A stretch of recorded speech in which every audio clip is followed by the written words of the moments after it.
स्वागत है आज की ताजा खबरों के इस शो में जिसका नाम है कोट्स टुडे हिंदी। मेरा नाम है सैयद आमिर हुसैन और मैं आपको बताऊंगा हिंदुस्तान के सभी कोर्ट से आने वाली आज की ताजा अपडेट्स। इन खबरों के बारे में अधिक जानकारी के लिए जरूर जाइए www.livelawin पे। वैसे तो इन सारी खबरों के लिंक आपको नीचे डिस्क्रिप्शन में भी मिल जाएंगे। तो आइए आज के एपिसोड को शुरू करें।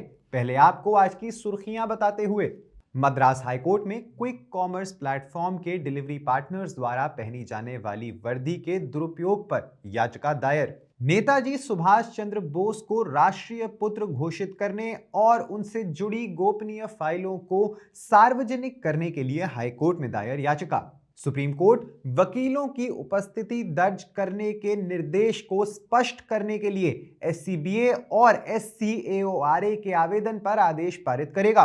गवाह की गवाही को सिर्फ पीड़ित से संबंध होने के कारण खारिज नहीं किया जाना चाहिए। सुप्रीम कोर्ट महिला कांग्रेस नेता के साथ दुर्व्यवहार करने के आरोप में गिरफ्तार बीजेपी एमएलए को हाई कोर्ट से मिली राहत। आज की पहली खबर में मद्रास उच्च न्यायालय ने गुरुवार 23 जनवरी को स्विगी, जोमैटो आदि जैसे ऑनलाइन डिलीवरी सेवा प्रदाताओं के डिलीवरी भागीदारों की निगरानी और विनियमन के लिए दिशा निर्देश बनाने की मांग वाली याचिका पर पुलिस महानिदेशक को नोटिस जारी किया। न्यायमूर्ति पी वेलमुरुगन ने डीजीपी को नोटिस जारी किया और नित्यानंथम द्वारा दायर याचिका को 4 सप्ताह के लिए स्थगित कर दिया। अपनी याचिका में नित्यानंथम ने कहा था कि हालांकि स्विगी, जोमैटो, डंजो, जेप्टो आदि के डिलीवरी पार्टनर से कंपनी की वर्दी पहनने की उम्मीद की जाती है, लेकिन अक्सर वे अपना नाम और अन्य विवरण प्रदर्शित करने वाला कोई पहचान पत्र नहीं रखते हैं। यह भी प्रस्तुत किया गया कि कुछ मामलों में डिलीवरी पार्टनर बिना वर्दी के आते हैं या हेलमेट पहनकर आते थे, जिससे डिलीवरी करने वाले के चेहरे की पहचान करना मुश्किल हो जाता है। नेताजी सुभाष चंद्र बोस के जन्मदिन पर आज उड़ीसा उच्च न्यायालय में एक रिट याचिका दायर की गई है, जिसमें उन्हें भारत का राष्ट्रीय पुत्र घोषित करने की मांग की गई है। पिनकपनी मोहंती द्वारा दायर याचिका में 23 जनवरी को राष्ट्रीय दिवस के रूप में मान्यता देने और कटक में नेताजी के जन्मस्थान को संग्रहालय को राष्ट्रीय संग्रहालय घोषित करने की भी मांग की गई है। याचिकाकर्ता ने आगे नेताजी से संबंधित इंटेलिजेंस ब्यूरो यानी आईबी दस्तावेजों सहित गुप्त फाइलों को सार्वजनिक करने का आग्रह किया है। उन्होंने 1947 के सत्ता हस्तांतरण समझौते और 1945 में नेताजी के कथित लापता होने पर मुखर्जी आयोग की जांच रिपोर्ट के प्रकाशन का भी अनुरोध किया।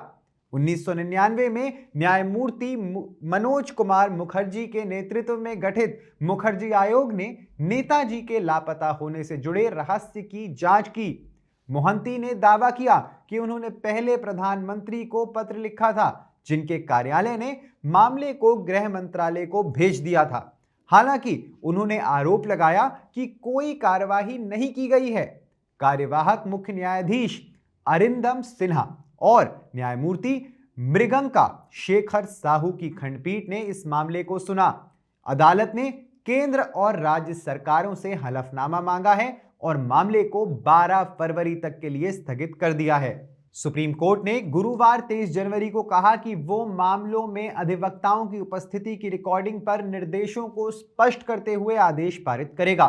न्यायमूर्ति बेला एम त्रिवेदी और न्यायमूर्ति सतीश चंद्र शर्मा की पीठ सुप्रीम कोर्ट बार एसोसिएशन यानी एससीबीए और supreme court advocates on record association यानी एससीएओआरए द्वारा संयुक्त रूप से दायर एक विविध आवेदन पर सुनवाई कर रही थी, जिसमें सितंबर 2024 में पारित निर्देश के स्पष्टीकरण की मांग की गई थी। निर्देश ये था कि केवल उन्हीं वकीलों की उपस्थिति दर्ज की जाएगी जो किसी मामले में बहस करेंगे या पेश होंगे। उक्त निर्देश भगवान दास बनाम यूपी राज्य मामले में पारित किया गया था, जिसमें अदालत ने वकालतनामे में एक पक्ष के जाली हस्ताक्षर करके फर्जी एसएलपी दायर करने वाले वकीलों के खिलाफ सीबीआई जांच का आदेश दिया था।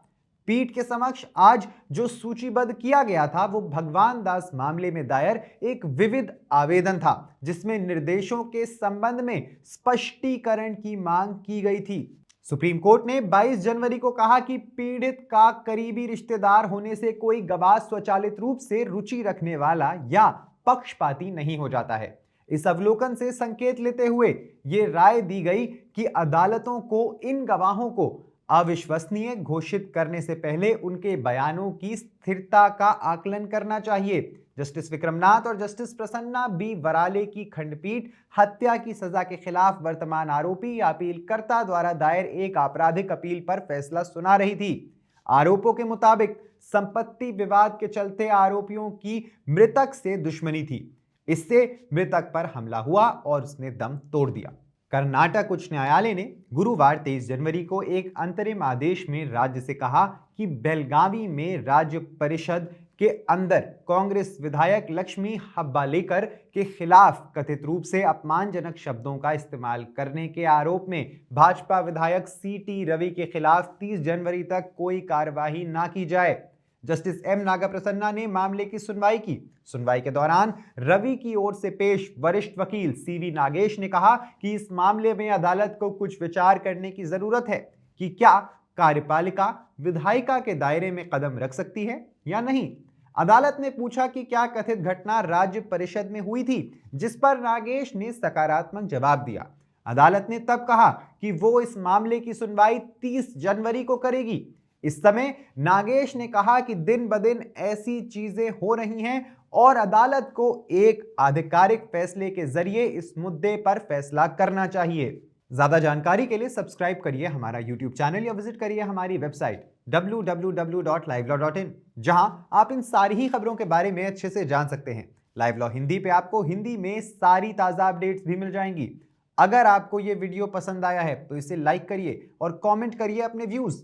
हमें YouTube पर सपोर्ट करने के लिए हमारे वीडियो को शेयर करिए। आप हमें सपोर्ट करके लीगल जर्नलिज्म को प्रमोट कर सकते हैं। धन्यवाद।